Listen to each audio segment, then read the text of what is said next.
Hi, this is Randy of Randy's Roost and the Buy Any Bag Makers group on Facebook.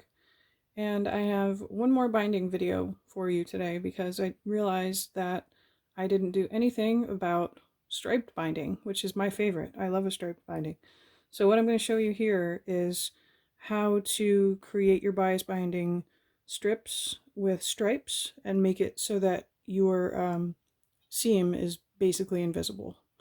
So I've cut my binding square in half, and I have two triangles.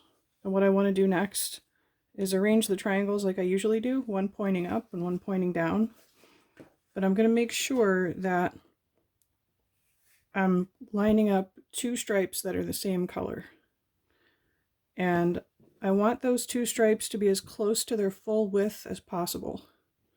Because when I sew this together, I'm going to sew this with a 1/4 inch seam.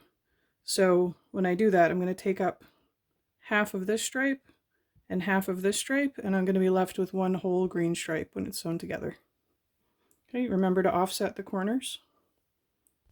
Okay, if you're not sure what I'm talking about with offsetting the corners, you need to watch my other bias binding video, how to create bias binding. So when you open this up, you'll see that you have one whole green stripe, and you need to press the seam open.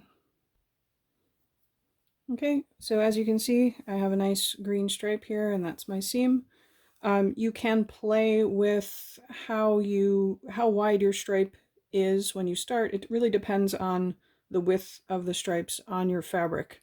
So if you want this to come out to the exact width of one of the original stripes, you can play with how that's lined up in the beginning. It is okay to cut along that bias edge of the triangles before you sew them together. Just make sure that you maintain that 45-degree angle.